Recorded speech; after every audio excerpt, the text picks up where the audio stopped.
Shalom, friends. It's the Akiva with Israel in 5, and I want to share with you that these are very challenging days in Israel right now as a result of the war that just recently broke out a couple of days ago between Israel and Iran.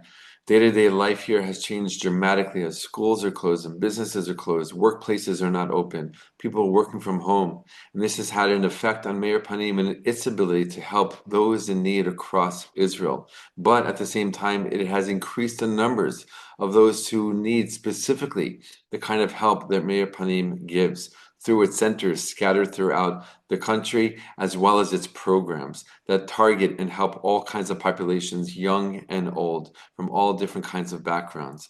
And this is the time that Meir Panim needs your help even more. And that's why we're asking you to open up your heart and give what you can by clicking on the link below. Go to israel5.org/donate and make a donation in the amount that you can to make sure that Meir Panim can continue doing the work that it needs to do, that it is known for, that it is best known for, right? To help all kinds of Israelis in need. And right now, because of this war, there are more people in need, people who are not working, people who can't leave their homes. Some people have lost their homes as a result of ballistic missile attacks from Iran on Israeli neighborhoods throughout the country. This is the time that Israel needs your support, and specifically Meir Panim needs your support in order to continue to help give out the meals and the help and the assistance that it has been doing for so many years. Meir Panim has turned its centers into a pickup and delivery type of structure because of the restrictions on day-to-day life aspects here in Israel. And you can help Meir Panim get through these challenging times so that they can help Israelis of all kinds get through these challenging times. So again, please click on the link below, open up your hearts, give what you can. This is the time to show our love and support for Israel in general and Meir Panim in specific. Thank you so much, and God bless. I want to share with you an incredible connection between this week's Torah reading and current events that are happening right now. Shalom, my friends. This is Akiva Gersh with Israel in 5, where we give you everything Israel in 5 minutes. Please like and subscribe. And if you have any questions or want to keep the conversation going, please do so below in the comments. Before we get into the Torah reading of this week, I just want to share really quickly some updates from this morning here in Israel. There was a huge barrage of ballistic missiles sent by Iran to Israel today, and a few of them unfortunately were not taken down by Israel's defense systems, and there were a few sites that were directly hit. Massive damage in central Israel, including a hospital in southern Israel that got majorly damaged. The miracle of it is that that part of the hospital was just yesterday cleared of patients. People are looking at it as a total miracle. Still in the event down there, there were 6 people seriously injured, other people in other parts of the country that were hit injured as well. Thank God no deaths reported, but serious damage as hundreds of Israelis lost their homes today. We'll keep you updated on that in our next video next week with our war update. Now on to the weekly Torah portion. This is the Torah portion of Shlach. It's one of the most famous stories of the entire Torah. It's when Moses sends the spies into the land of Israel to see what's the land like. He sends one representative of each of the 12 tribes. So there's 12 spies going in, and these are leaders. These are amazing people. These are people dedicated to the nation. These are righteous people, and the Torah says so. Yet they make a horrible mistake. At least 10 of them do. They go in, they spy around for 40 days. They take notes, they make observations, and they come back and they give a report to the nation. And they say that the people in the land of Israel, the land of Canaan, are very strong. The cities are fortified. They said, it's a great land flowing with milk and honey. And I guess sensing the fear of the nation upon hearing that report, 2 of the spies, Joshua, and Caleb, jump up and say to the nation, "No, we can do it. God said we can do it. We can do it." And then the others say, no. This is a serious situation. We can't do it. And that puts incredible and intense fear into the nation. And they really believe that they can't go into the land of Israel, right? They don't understand, why is God doing this to them? Like, what is this, a punishment? They're bringing us into a land that The people there are so strong and the cities are so fortified and we have to fight and we're going to lose. They lost all faith in that moment and they started to cry. And God heard the cry and God got very upset because they, what? Look, after all these miracles I did for my people, they still don't believe in me. They still don't believe that I can do anything, that I could, if I want to bring them into the land, I will bring them into the land and they will be brought into the land. And it was a very, very difficult and challenging moment.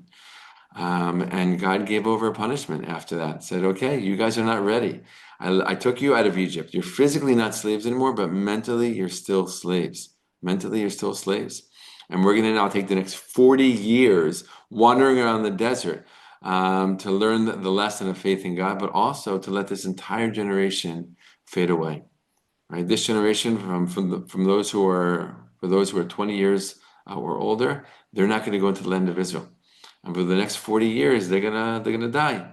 Year after year, more of them are gonna die. And then the next generation, the new generation, the younger generation, they're gonna be the ones to go into the land of Israel, right? Because they're gonna be the ones who have the strong faith in God. It's a really powerful story. It's a really, on some level, hard story, right? A whole generation brought out of Egypt. They saw the miracles, and yet they still didn't believe. And as a result, they weren't allowed to come into the land of Israel, right? They didn't believe that they can come into the land of Israel. They maybe didn't. Maybe we can say they didn't have the strong enough desire to go into the land of Israel, and that's where this week's Torah reading, this story, connects with the current events of our day right now, as we speak during this war that is unfolding between Israel and Iran. With the onset of the war, Israel closed its airspace. It was too dangerous for flights to take off or for planes to come in. And that left about 150,000, if not more, Israelis stranded all around the world, right? They went away on business, on vacations, who knows what, and they couldn't get back. All of a sudden, we have friends who they were on the planes coming back to Israel, and Israel closed the airspace, and the plane turned around, and they're still stuck out there. Right? Friends and family members who are experiencing this. And what's happening is all these Israelis, all they want to do is come home. All they want to do is come home. They're trying every single way, right? We have one friend, I won't go into the details, who found a way to actually get home in this unbelievable way. It sounds like a movie, right? People are trying their best to come home. Why? Because they love Israel. Because Israel is their home. Israel is the place they feel safe. Israel is the place they feel God protects them the most. They don't want to be in Europe or in America or anywhere else.